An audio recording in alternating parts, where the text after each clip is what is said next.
मैं संजय शर्मा एक बार पुनः शिक्षा मनोविज्ञान का एक बेहद महत्वपूर्ण टॉपिक हम लोग डिस्कस कर रहे थे अपनी पिछली क्लास में मित्रों, और हम बात कर रहे थे अधिगम सिद्धांतों की, जहां पर हम लोग अपनी पिछली क्लास में लास्ट डिस्कशन हमने किया था आईपी पावलोव के अधिगम सिद्धांत का, जहां पर आईपी पावलोव के अधिगम सिद्धांतों के बहुत सारे नाम जानने के साथ साथ हम लोगों ने ये भी जाना कि यहाँ पर आईपी पावलोव का जो कुत्ते पर किया गया प्रयोग था, उस कुत्ते पर किए गए प्रयोग के 3 सोपान थे। कितने सोपान थे मित्रों? 3 सोपान थे। तो हम लोग बात कर रहे थे आईपी पावलोव,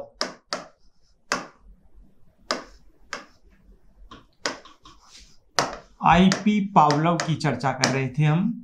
और देखिए यहां पर IP Pavlov, Ivan Petrovich Pavlov हमने डिस्कस किया था। अब यहां ये कहते हैं, इनका मानना है कि आईपी पावलोव के अनुसार सीखना अनुबंधन द्वारा होता है, जहां पर हम लोग एक इस प्रकार का एक कमरे नुमा पिंजरा, और उसमें पहला सोपान हमने पढ़ा था, यहां पर इस पिंजरे में कैद एक कुत्ता,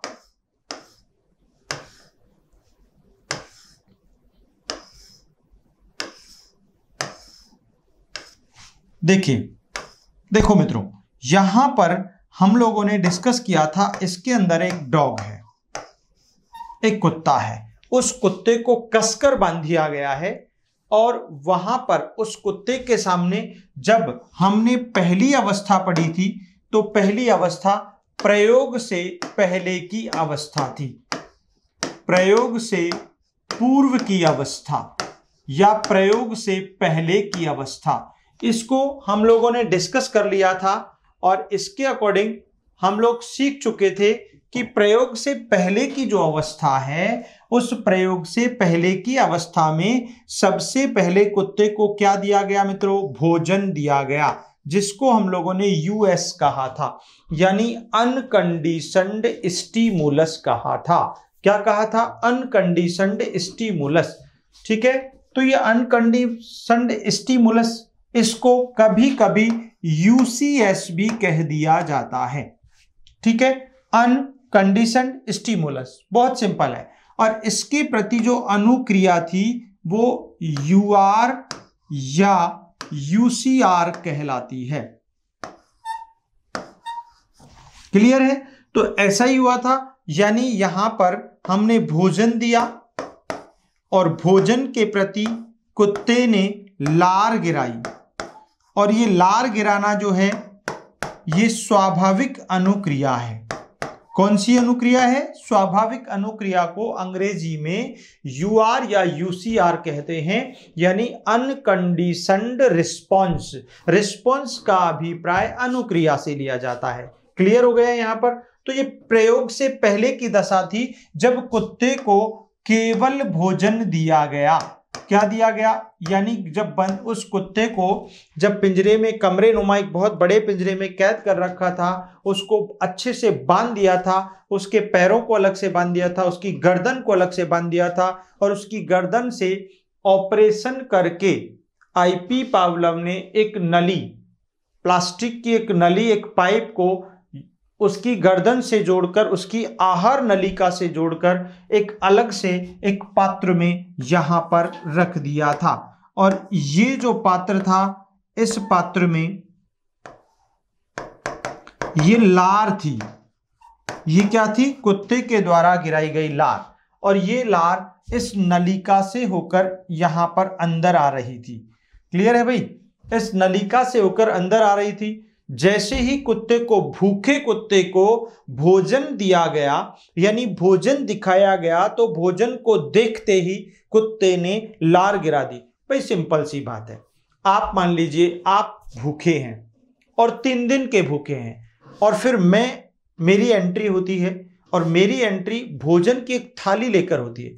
तो मित्रों, आपको भोजन की उस थाली से खुशबू, केवल खुशबू मात्र से कि भोजन आ गया, केवल खुशबू मात्र से मुंह में पानी आ जाएगा। तो ऐसा ही उस कुत्ते के साथ हुआ।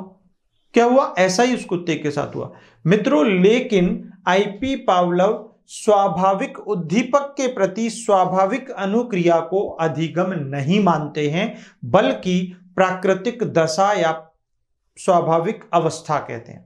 कैसे भाई, देखो भाई सीधी सी बात है, अगर भूखे प्राणी को आप भोजन दोगे तो स्वाभाविक क्रिया करेगा, लार गिराएगा, मुंह में पानी आएगा।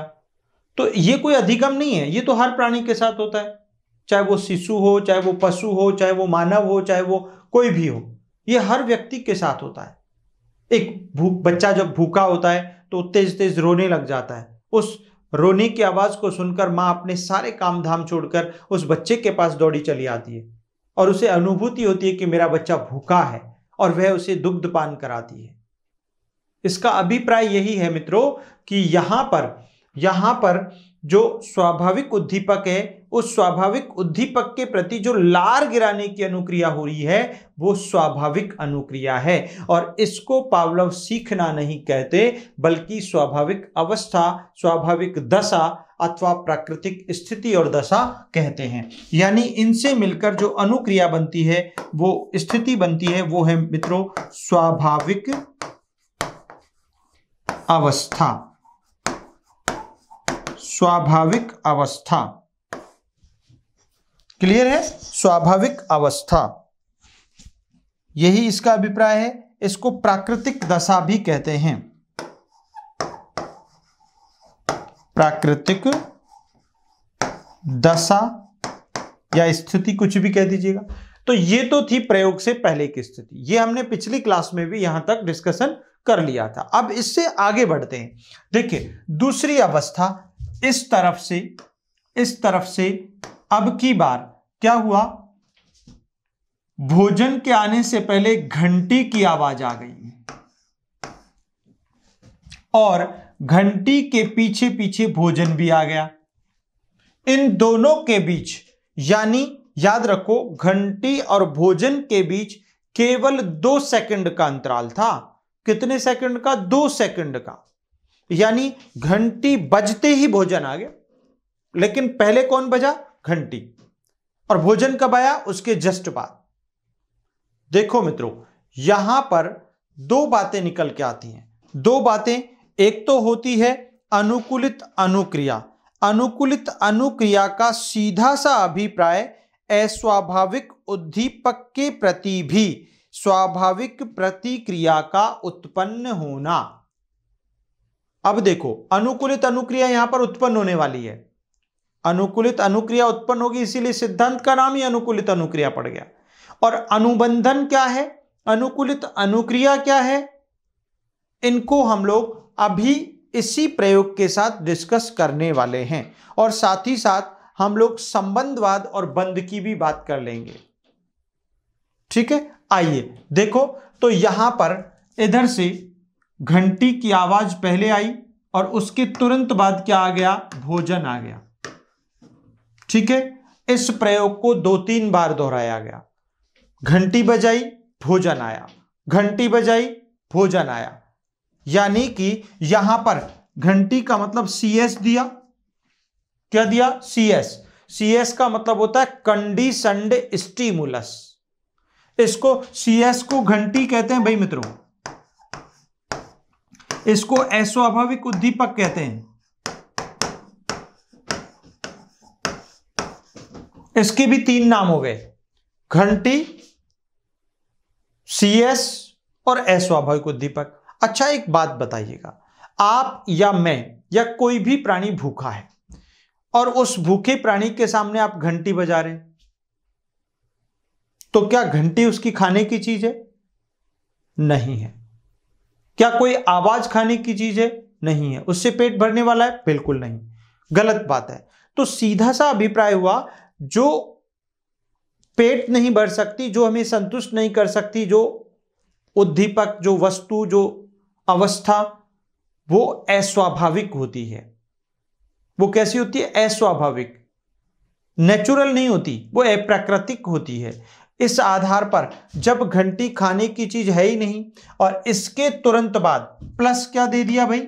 इसके तुरंत बाद प्लस क्या दे दिया? UCS दे दिया, भोजन दे दिया। अनकंडीशनड स्टिमुलस दे दिया। अब इन दोनों के बाद जो अनुक्रिया है वो यूसीआर ही कहलाएगी। याद रखो भाई मित्रों, ये इंपॉर्टेंट बात है।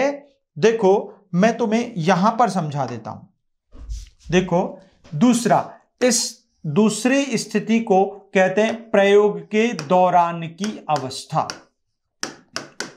प्रयोग के दौरान, अब प्रयोग के दौरान की दूसरी अवस्था पर अपन पहुंच गए। पहले तो पढ़ा था प्रयोग से पहले की स्थिति क्या थी, जहां पर केवल भूखे प्राणी उस कुत्ते के सामने क्या दिया गया, भोजन लाया गया और भोजन को देखते ही कुत्ते ने लार गिरा दी। भोजन को देखा और कुत्ते ने लार गिराई।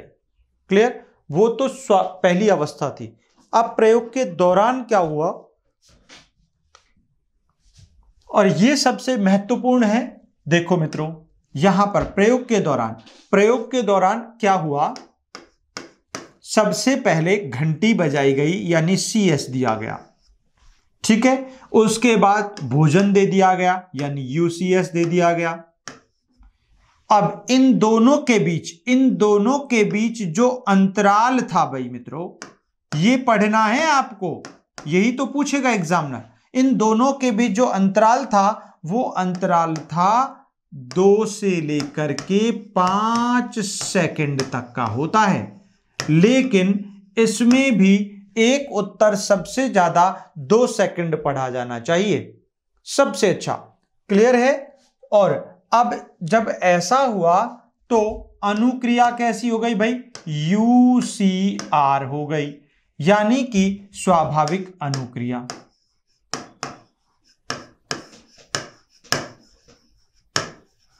अब कुल मिलाकर हुआ क्या, देखो भाई गजब की बात क्या है। अब कुल मिलाकर हुआ क्या, यहां पर सबसे पहले घंटी बजाई गई, यानी यहां पर अस्वाभाविक उद्दीपक दिया गया, ठीक है ना। अस्वाभाविक उद्दीपक दिया गया, फिर स्वाभाविक दिया गया, तो दोनों साथ चल रहे थे।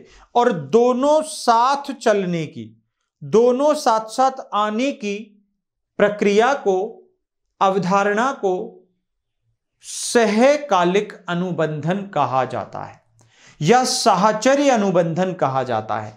यानी इस अवस्था से उत्पन्न जो स्थिति परिस्थिति है उसका नाम सहकालिक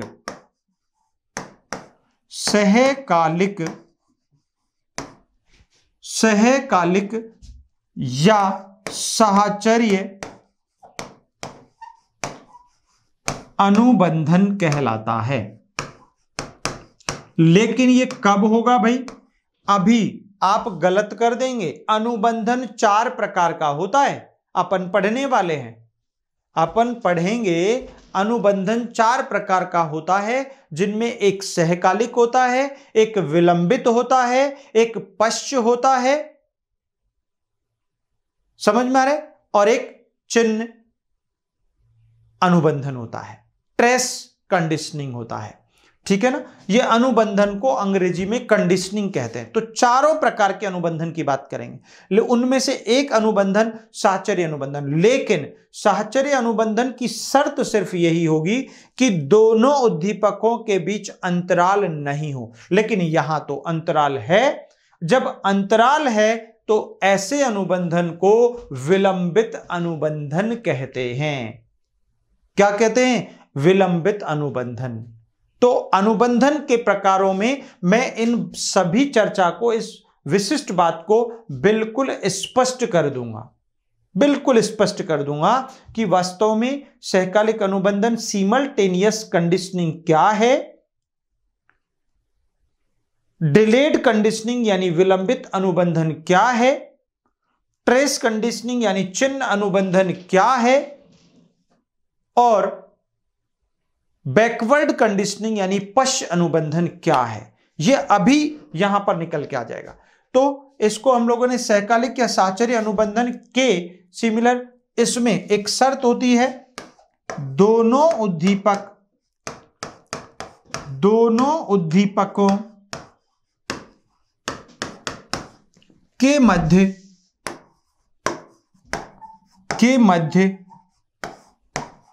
अंतराल नहीं होना चाहिए। ये इसका कॉन्सेप्ट है, ठीक है। लेकिन इस अवस्था में क्या हो रहा है, यहां पर CS फिर plus 2 second, CS plus 2 second और फिर UCS, ठीक है, और बराबर UCR चल रहा है। अरे भाई सिंपल, पहले घंटी बजा दी, 2 सेकंड का अंतराल दिया, 2 सेकंड बाद भोजन दे दिया और कुत्ते ने लार गिरा दी।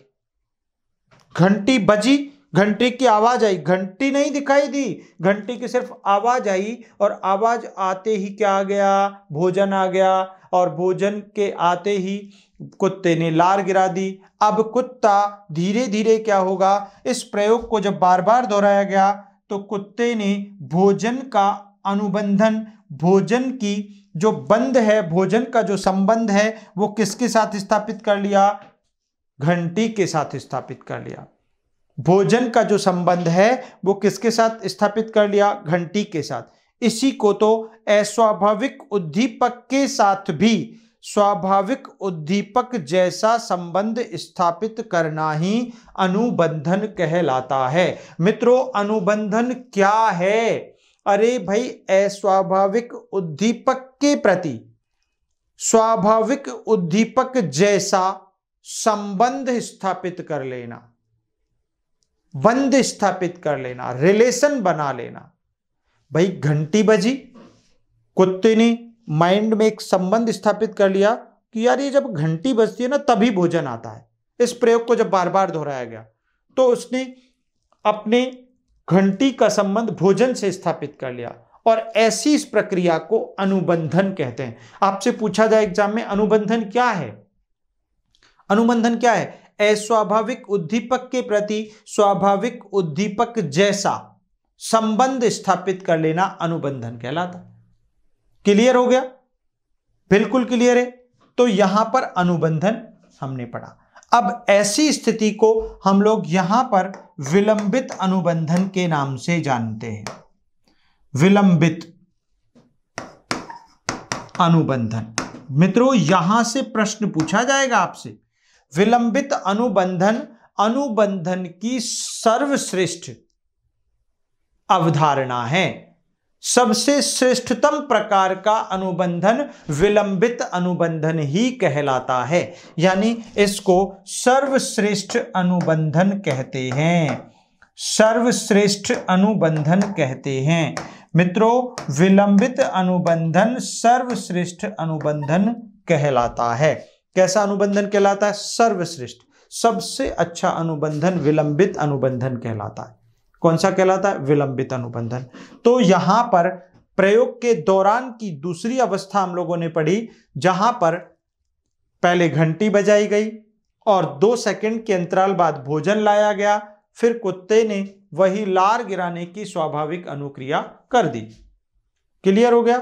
तो यहां पर ऐसी इस प्रक्रिया को हमने नाम दिया विलंबित अनुबंधन। लेकिन अगर घंटी और भोजन दोनों साथ दिए जाएं, यानी घंटी और भोजन दोनों, घंटी की आवाज और भोजन दोनों साथ साथ, कोई सेकंड का अंतराल नहीं हो, ऐसी स्थिति को सहकालिक अनुबंधन कहा जाता है। एक होता है पश्चगामी, बैकवर्ड कंडीशनिंग। ये तो क्या था? Simultaneous conditioning. सहकालिक, दोनों साथ दिए जा रहे हैं, कोई अंतराल नहीं है। यहां पर 2 सेकंड का अंतराल है, विलंबित अनुबंधन है। लेकिन पश्चगामी अनुबंधन, जहां पर जिसका वो अनुबंधन का ऐसा प्रकार है जो प्रभावित नहीं करता है, सबसे निम्न श्रेणी का अनुबंधन पश्चगामी अनुबंधन है, बैकवर्ड कंडीशनिंग है। भाई क्यों है? क्योंकि उसमें पहले भोजन दिया जाता है और फिर घंटी बजाई जाती है। अरे भाई, भूखे प्राणी के सामने आपने जब उसको भोजन दे दिया तो अब घंटी क्या नगाड़े बजाते रहो, कोई फर्क नहीं पड़ेगा। उसको उससे लेना देना क्या है? उसे तो उसका उद्दीपक मिल गया, तो पहले वहां पर भोजन दिया जाता है और फिर घंटी बजाई जाती है। उसे पश्चगामी अनुबंधन कहते हैं, बैकवर्ड कंडीशनिंग कहते हैं। क्लियर है? और एक ट्रेस कंडीशनिंग और बचता है, ट्रेस कंडीशनिंग और बचता है, जिसको चिन्ह अनुबंधन भी कहते हैं। अब ये ट्रेस कंडीशनिंग क्या है? जहां पर देखो पहले घंटी ही बजाई जाती है, पहले घंटी ही बजाई जाती है और घंटी बजकर बंद हो जाती है और बहुत देर बाद भोजन दिया जाता है, अंतराल बहुत ज्यादा होता है। आज आपने मेरे किसी प्रश्न का उत्तर दिया और मैंने आज आपको शाबाश नहीं कहा, वेरी गुड नहीं कहा, एक्सीलेंट नहीं कहा, मैं 2 दिन बाद कह रहा हूं अरे बेटा आपने उस दिन मेरे प्रश्न का जो सही उत्तर दिया था ना, वाकई गजब का था, लाजवाब था, बेहतरीन था, शानदार था, फैंटास्टिक था। मैंने इतने सारे पुनर्बलित शब्दों का प्रयोग कर लिया, लेकिन उसका प्रभाव तो बिल्कुल न्यून हो गया, क्योंकि वास्तव में पुनर्बलन कब देना चाहिए? तुरंत बाद देना चाहिए, अनुक्रियात्मक व्यवहार के तुरंत बाद देना चाहिए। प्रोत्साहन कब देना चाहिए? तुरंत देना चाहिए, इंसेंटिव। क्योंकि देर से दिया गया प्रोत्साहन या पुनर्बलन उसको न्यून बना देता है, सीखने में दुविधा उत्पन्न कर देता है, उसको प्रभावित नहीं करता है। इसीलिए हमेशा सीखना तभी स्थायी बनता है जब उसके तुरंत बाद पुनर्बलन दिया जाए, ठीक है। इसीलिए यहां पर हम लोगों ने यह सीखा है। एक बार सीटेट में ऐसा प्रश्न भी पूछा गया था, पुनर्बलन दिया जाना चाहिए कब? 5 सेकंड बाद, 5 मिनट बाद, कार्य के बाद या तुरंत बाद? तो तुरंत बाद इसका उत्तर परफेक्ट होगा। क्लियर हो गया? तो यहां पर दूसरी स्थिति को हम लोगों ने सीखा। अब तीसरी स्थिति, तीसरी अवस्था, प्रयोग के बाद की अवस्था। प्रयोग के बाद की अवस्था, प्रयोग के बाद की अवस्था। अब प्रयोग के बाद की अवस्था में कुत्ते को तीसरी बार, जब ये प्रयोग पहले घंटी बजाई, उसके तुरंत बाद 2 सेकंड बाद भोजन दिया गया, इस प्रयोग को बहुत बार दोहराया। अब कुत्ते ने क्या कर लिया? अस्वाभाविक उद्दीपक यानी उस घंटी की उस आवाज के साथ अपने भोजन के जैसा अनुबंधन कर लिया। इसी को अनुबंधन कहा जाता है। और उस अनुबंधन की वजह से उसने संबंध स्थापित कर लिया कि यार जब घंटी बजती है ना तभी भोजन आता है, जब घंटी बजती है ना तभी भोजन आता है। तो ऐसा अनुबंधन उसने स्थापित कर लिया। अब हुआ क्या? अब लास्ट में अंतिम प्रयोग में यानी प्रयोग के बाद की अवस्था में क्या किया? केवल पावलोव ने घंटी बजाई, केवल घंटी बजा दी। क्या बजा दी भैया? घंटी। अब केवल घंटी बजाई तो कुत्ते ने लार तो गिरा दी, कुत्ते ने लार तो गिराई। देखो कुत्ते ने लार गिरा दी, लेकिन ये लार गिराना भाई सीधी सी बात है, घंटी के प्रति लार गिराना, घंटी के प्रति ये जो लार गिराना है ये अस्वाभाविक अनुक्रिया है। इसका नाम अस्वाभाविक अनुक्रिया रहेगा, अनुक्रिया रहेगा भाई। अस्वाभाविक अनुक्रिया यानी कि ये CR रहेगी। क्या रहेगी? CR, कंडीशनड रिस्पॉन्स रहेगी। घंटी अस्वाभाविक उद्दीपक है तो अस्वाभाविक उद्दीपक के प्रति अनुक्रिया अस्वाभाविक ही रहेगी। नाम की तरफ मत जाइए, आप कंसेप्ट सीखिए। अस्वाभाविक उद्दीपक के प्रति अनुक्रिया भी अस्वाभाविक होगी। सीधी सी बात, सीधे सीधे शब्दों में। क्लियर? आगे बढ़ो। देखो अब यहां पर केवल घंटी बची और घंटी की आवाज सुनते ही कुत्ते ने लार गिरा दी। यानी जितनी लार वो भोजन को देखकर गिरा रहा था उतनी ही लार, माना कि जब भोजन उसके सामने आया था तो उसने 5 ग्राम लार गिराई थी। कितनी ग्राम? 5 ग्राम। लेकिन घंटी के बजने पर भी, क्योंकि उसने अनुबंधन कर लिया था, किससे? किसका? अरे भाई घंटी की आवाज का अनुबंधन भोजन के साथ कर लिया था, उसका संबंध भोजन के साथ स्थापित कर लिया। इस कारण उसने सोचा कि घंटी बजते ही भोजन आने वाला है। वैसे यहां पर इस सिद्धांत में सोचने का कॉन्सेप्ट नहीं है, यहां पर तो अनुबंधन की स्थिति है, क्योंकि अगर सोचना होता, तर्क करना होता तो फिर कुत्ता ऐसा क्यों करता। यह अधिगम का अतार्किक सिद्धांत ही रहेगा, इसलिए कभी भी कंफ्यूज नहीं होना है मित्रों। तो यहां पर केवल घंटी बजी और उसके प्रति CR अस्वाभाविक अनुक्रिया हो गई। अब देखो भाई, अस्वाभाविक अनुक्रिया हो गई, बिल्कुल क्लियर है। इसे प्रयोग की बाद की अवस्था हम लोगों ने कह दिया, यहां तक भी बिल्कुल क्लियर है। तो ऐसी अवस्था को यहां पर पावलव सीखना कहते हैं। क्या कहते हैं भाई? सीखना कहते हैं। क्या कहते हैं? सीखना कहते हैं।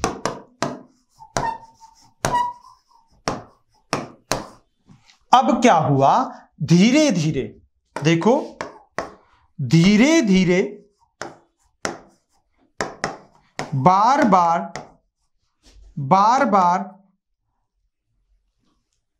अस्वाभाविक उद्दीपक घंटी दिए जाने पर लार कम होती जाती है, लार कम होती जाती है और एक स्थिति में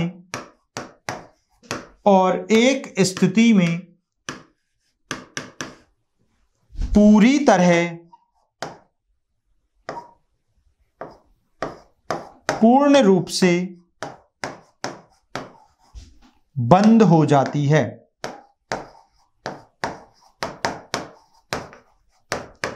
बंद हो जाती है। इसे विलोप कहा जाता है।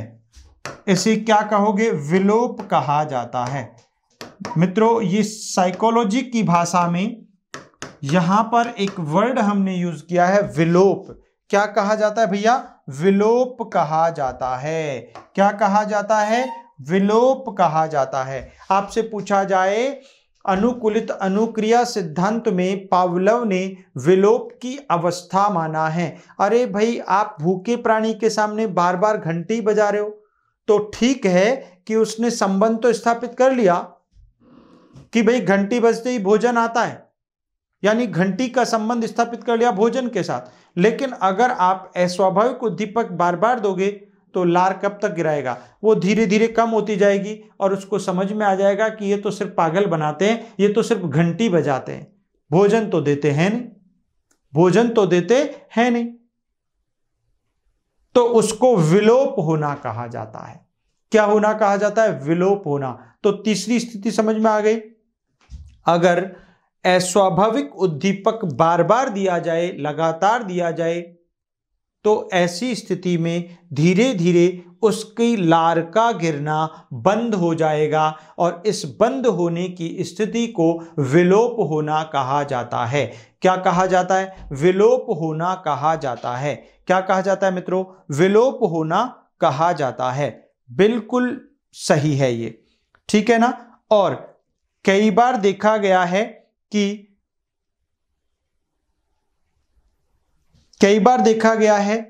कई बार एक और वर्ड आता है जो आपसे पूछा जा सकता है, उद्दीपक सामान्यीकरण।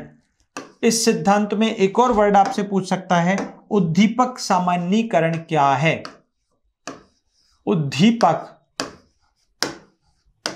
सामान्यीकरण, उद्दीपक सामान्यीकरण। अब ये उद्दीपक सामान्यीकरण सीधा सा इसका अभिप्राय है, एक उद्दीपक का दूसरे उद्दीपक के जैसे यानी मिलते जुलते अन्य उद्दीपकों के प्रति भी वैसी ही अनुक्रिया करना।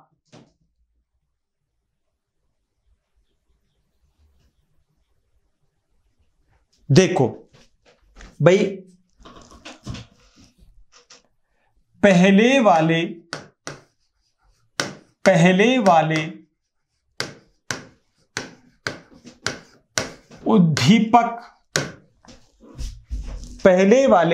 उद्दीपक के जैसे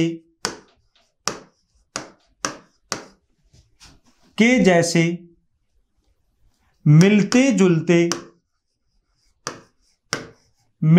जुलते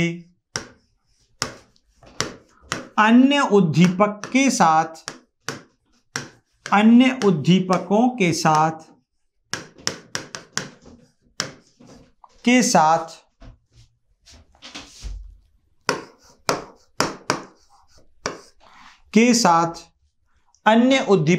के साथ वैसी ही अनुक्रिया करता है।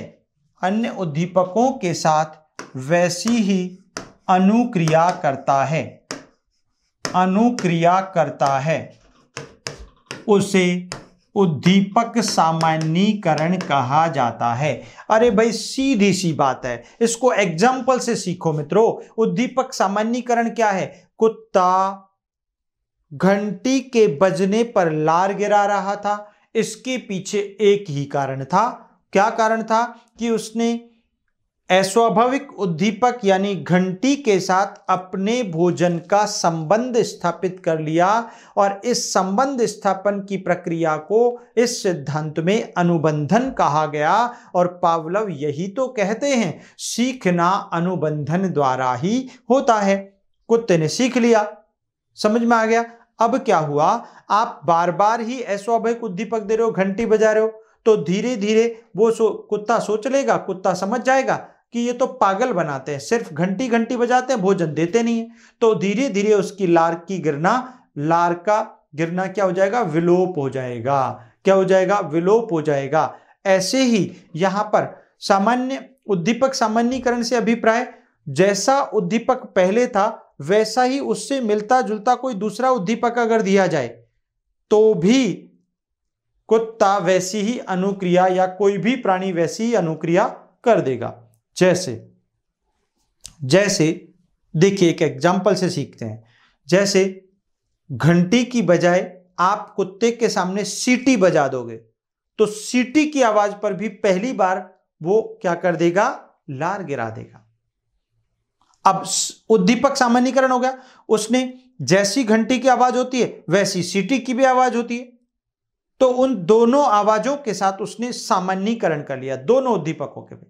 एक और एग्जाम्पल सीखो। मान लीजिए एक बच्चा है, खेलते खेलते गार्डन में खेल रहा है, और खेलते खेलते उसको एक कांटा चुभ जाता है।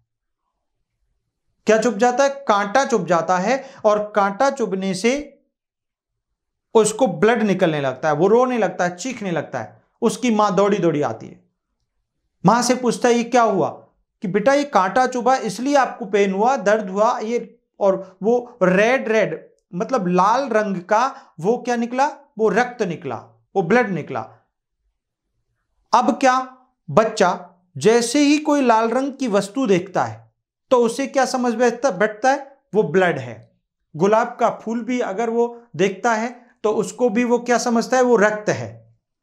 तो उसने उद्दीपक सामान्यीकरण किया, यानी उस लाल रंग के साथ बाकी दुनिया की सभी लाल रंग की चीजों को क्या समझने लगा? ब्लड समझने लगा। ऐसी सिचुएशन को उद्दीपक सामान्यीकरण कहा जाता है। बहुत ही सरल सी भाषा में, बिल्कुल समझ में आ गया? क्लियर है? अब एक और बात आ जाती है जो उद्दीपक विभेदीकरण की बात कहलाती है। जैसे कुत्ते को घंटी की आवाज पर ही भोजन दिया गया था, सीटी की आवाज पर नहीं दिया गया था। तो कुछ समय के बाद सीटी की आवाज को पहचानने लगा तथा सीटी की आवाज पर लार गिराना ही बंद कर दिया। बहुत सिंपल। एक होता है, ये बहुत इंपॉर्टेंट कॉन्सेप्ट है इस सिद्धांत में। दूसरा उद्दीपक विभेदीकरण, कभी कभी ये भी पूछ लेता है। उद्दीपक विभेदीकरण, उद्दीपक विभेदीकरण। अब उद्दीपक विभेदीकरण, यहां पर पहले वाले उद्दीपक जैसे मिलते जुलते अन्य उद्दीपकों के साथ वैसी अनुक्रिया कर रहा था। अब यहां पर दोनों उद्दीपकों में से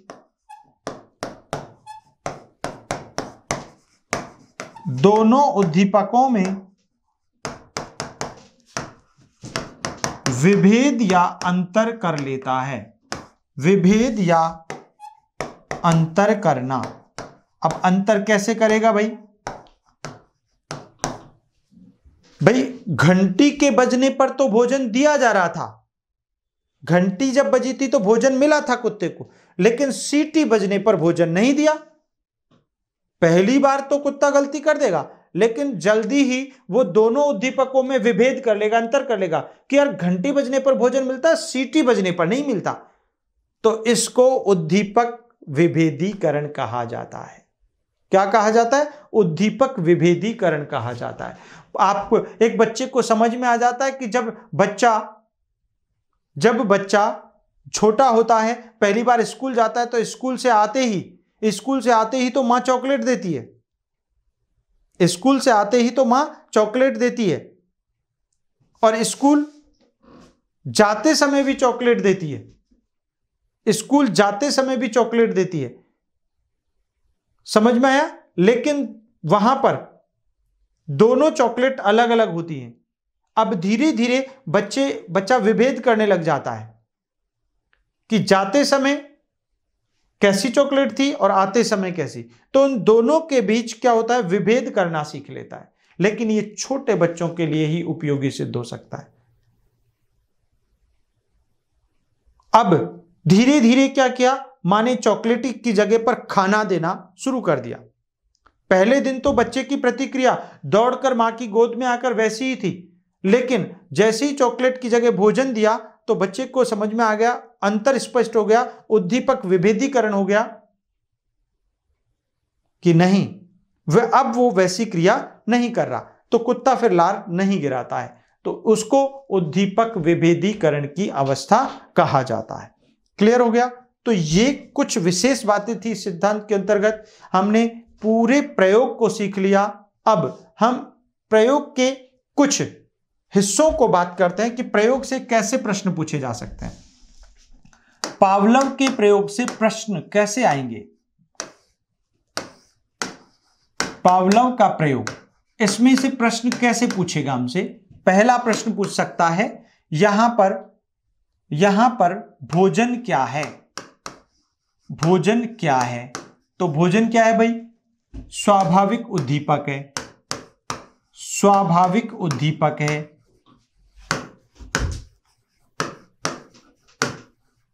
ये यूसीएस है, ये अनानुबंधन है,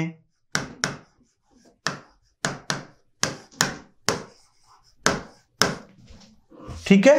दूसरा प्रश्न पूछ सकता है आपसे, घंटी क्या है? घंटी क्या है? अस्वाभाविक उद्दीपक है मित्रों।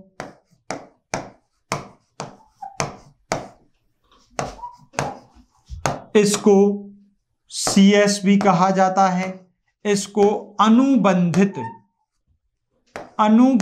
उद्दीपक कहोगे।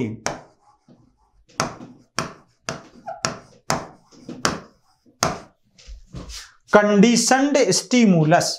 तीसरा क्वेश्चन आपसे पूछ सकता है प्रयोग से, लार स्वाभाविक अनुक्रिया है।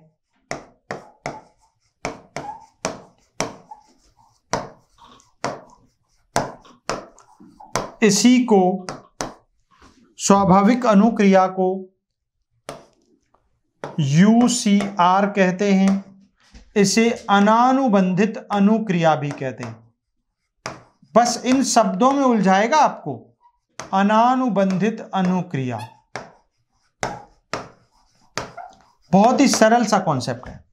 चौथा प्रश्न आपसे पूछ सकता है प्रयोग से, जो अनुबंधित, ये सीआर क्या है? ये अनुबंधित अनुक्रिया है। अनुबंधित अनुक्रिया है।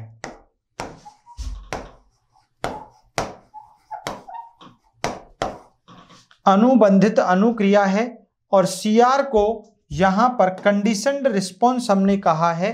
इसको अस्वाभाविक अनुक्रिया भी कहते हैं।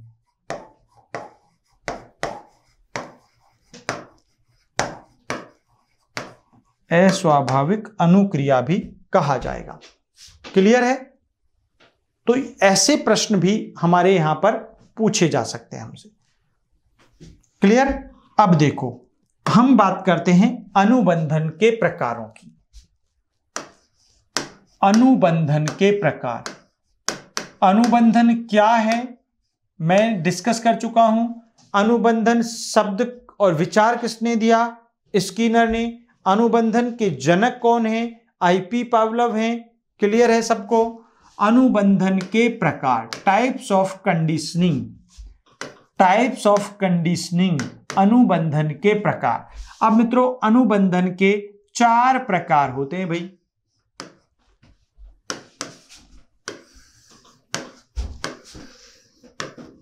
कितने प्रकार होते हैं? 4। पहला, सहकालिक अनुबंधन। सहकालिक अनुबंधन। और ये जो सहकालिक अनुबंधन होता है, इसको अंग्रेजी में सिमल्टेनियस कंडीशनिंग कहा जाता है। सिमल्टेनियस कंडीशनिंग, यानी कि इसका सीधा सा अभिप्राय है बिना अंतराल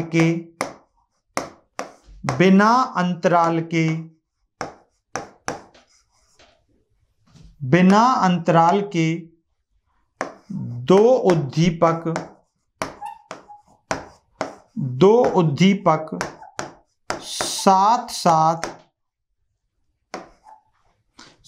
साथ देना।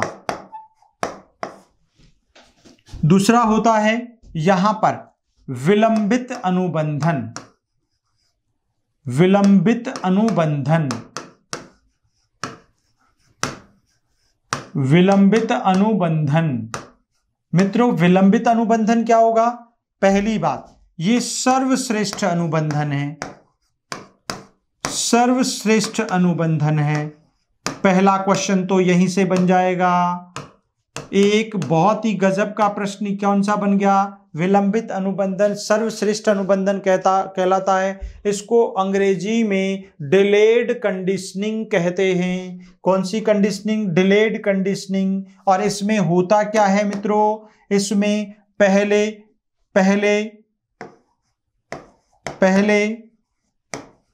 CS दिया जाता है, फिर उसके बाद प्लस 2 सेकंड का अंतराल होता है, और फिर उसके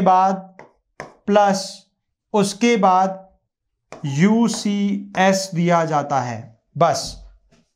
क्लियर है? तीसरा, ट्रेस चिन्ह अनुबंधन। चिन्ह अनुबंधन, इसमें क्या होता है भैया? पहले CS ही दिया जाएगा,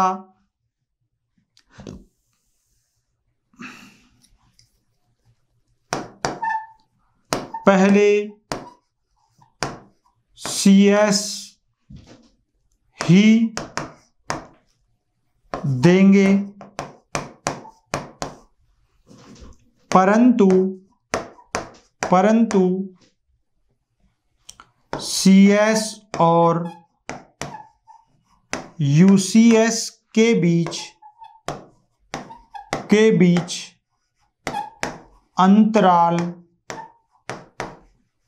अंतराल अधिक होता है, इसीलिए कम प्रभावी है। और तीसरा है पश्चगामी अनुबंधन। पश्चगामी अनुबंधन, यानी कि इसको हम लोग अंग्रेजी में बैकवर्ड कंडीशनिंग कहते हैं। कौन सी कंडीशनिंग? बैकवर्ड कंडीशनिंग कहते हैं पश्चगामी अनुबंधन। इसमें पहले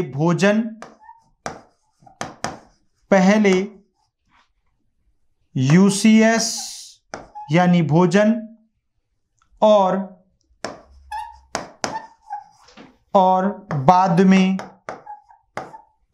में CS और बाद में CS दिया जाता है। इसीलिए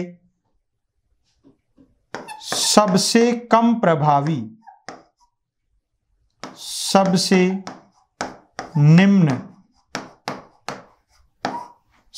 निम्न होता है। ये लो भाई, 4 प्रकार की कंडीशनिंग होती है। पहली कंडीशनिंग सिमल्टेनियस कंडीशनिंग, दूसरी डिलेड कंडीशनिंग, तीसरी ट्रेस कंडीशनिंग और चौथी यहां पर बैकवर्ड कंडीशनिंग है। सबसे सर्वश्रेष्ठ प्रकार का अनुबंधन विलंबित अनुबंधन होता है, क्योंकि जब साथ साथ दे रहे हैं तो वहां पर अंतर नहीं कर पाएगा मित्रों। घंटी बजी या भोजन, उन दोनों में अंतर नहीं कर पाएगा।